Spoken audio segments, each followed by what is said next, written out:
All right. Now we're doing FreeCodeCamp, JavaScript algorithms and data structures, basic JavaScript, manipulating complex objects.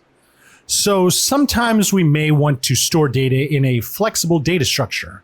A JavaScript object is one way to handle flexible data. They allow for arbitrary combinations of strings, numbers, booleans, arrays, functions, and objects. So here's an example of a complex data structure. So we've got const ourMusic, and it's going to be an array. And for the first element of the array, it's going to be this object right here. And the object's got like the properties, artist, title, release year, and all that stuff.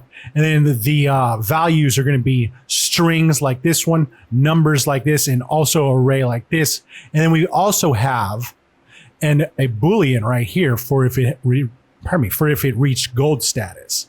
So this is an array which contains one object inside.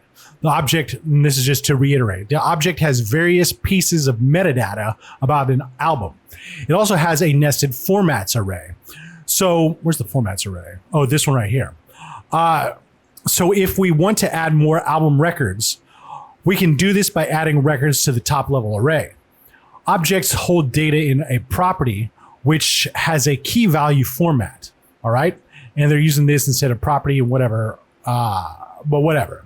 Anyway, I guess the property is the main thing, and then the key is I don't know. I don't understand their double talk. But anyway, in the example above, artist Daft Punk is a property that has a key of artist, and property is the whole thing. Okay,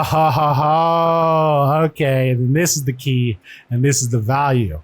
Okay. Year and months later. Anyway, so the property is Daft Punk, and the property is the whole thing, and the key is artist, and the value is Daft Punk, like we just said. So note, we will need to place a comma after every object in the array, unless it is the last object in the array. All right. So to add a new album to the MyMusic array, we're going to add artist and title strings. And also release year, number, and a format array of strings. Okay. So for this one, really all we got to do is just have a comma right here. And then we'll just take this, because who wants to make this video any longer?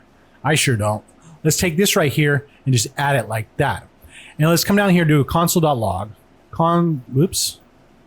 Console.log, and we'll say what's this thing called? MyMusic. Let's just take it, and we'll say MyMusic at index 0. That's going to give us the Billy Joel album, and then if we do 1, it'll give us a Daft Punk album. If we do 2, we don't have anything in an element. At index 2. All right. So let's just put 1 just to get this stuff out of here. And then let's run the test. Looks good, and submit it. All right. Now we're on to accessing nested objects, and we'll see you next time.